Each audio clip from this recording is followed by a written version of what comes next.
Manimaruthumchal government LP സ്കൂളിൽ വർണ്ണാഭമായ ചടങ്ങുകളോടെ ഓണാഘോഷം നടന്നു. വാർഡ് മെമ്പർ എബിമോൻ മാത്യു ആഘോഷ പരിപാടികളുടെ ഉദ്ഘാടനം നിർവഹിച്ചു. SMC ചെയർമാൻ സനിൽ VT അധ്യക്ഷത വഹിച്ചു. മണിമരുതുംചാൽ ഗവൺമെന്റ് LP സ്കൂളിൽ വിവിധ പരിപാടികളോടെ ഓണാഘോഷം സംഘടിപ്പിച്ചു. സ്കൂൾ അങ്കണത്തിൽ നടന്ന ചടങ്ങിൽ SMC ചെയർമാൻ സനിൽ VT അധ്യക്ഷനായി. സ്കൂൾ ഹെഡ്മിസ്ട്രസ് സുബൈദ TA സ്വാഗത പ്രസംഗം നടത്തി. ഓണാഘോഷ പരിപാടികളുടെ ഉദ്ഘാടനം നിർവഹിച്ചത് പഞ്ചായത്ത് അംഗം എബിമോൻ മാത്യുവാണ്. Retired health superintendent Abraham EV ചടങ്ങിൽ മുഖ്യ അതിഥിയായി പങ്കെടുത്തു. ആവോലിച്ചാൽ ശാന്തി സദനം ആശ്രമത്തിൽ നിന്നുള്ള ബ്രദർ അനിൽ, ആശാ വർക്കർ റൈന എന്നിവർ ഓണാശംസകൾ നേർന്നു.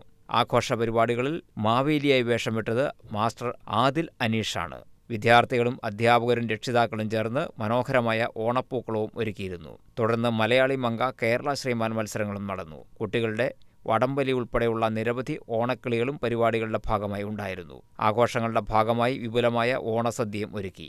മത്സരങ്ങളിൽ വിജയിച്ചവർക്ക് സമ്മാനങ്ങളും വിതരണം ചെയ്തു. News desk KCV news.